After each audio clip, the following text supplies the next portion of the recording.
Big boss Telugu 8వ season కు సంబంధించిన టీజర్ ఇటీవల రావడంతో పాటు అందర్నీ ఆకట్టుకున్నది. అయితే 8 సంఖ్యను డిఫరెంట్ గా డిజైన్ చేసి ఇన్ఫినిటీ అనే విధంగా పరిచయం చేశారు.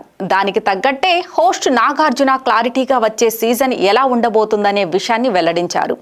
మీరు ఎంత కోరుకుంటే అంత అన్లిమిటెడ్ అంటూ నాగార్జున తన మాటలో చెప్పారు. ఇక ఇప్పటి వరకు బిగ్ బాస్ తెలుగు 8లోకి ఎంపికైనటువంటి ప్రచారం జరుగుతున్న కంటెస్టెంట్ల వివరాల్లోకి వెళితే అంజలి, పావని, రీతూ చౌదరి, నటి Sana, my village show Anil Geela, Yadammaraju, బంచిల్ బబ్లీ, కిరాక్ ఆర్పి, యాంకర్ వింధ్య, గాయత్రి గుప్తా, వేణుస్వామి తదితర పేర్లు ఖరారైనట్టు తెలుస్తుంది.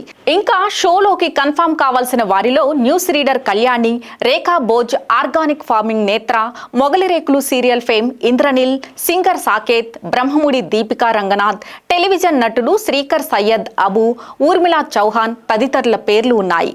ఆగస్టు 2వ వారం కల్లా కంటెస్టెంట్ల ఎంపిక పూర్తి చేస్తారు. ఇదిలా ఉండగా బిగ్ బాస్ తెలుగు 8 సీజన్ మాత్రం సెప్టెంబర్ 1వ వారంలోనే ప్రారంభం కాబోతున్నది. ఈ సీజన్ సెప్టెంబర్ 1వ తేదీన గ్రాండ్ గా మొదలవుతుంది. దాదాపు 100 రోజుల పాటు నిరాటకంగా కొనసాగుతుంది. ఓటీటీలో పూర్తిగా స్ట్రీమింగ్ చేయడంతో పాటు ప్రతిరోజు హైలైట్స్ టీవీలో ప్రసారం చేస్తారని తెలుస్తున్నది.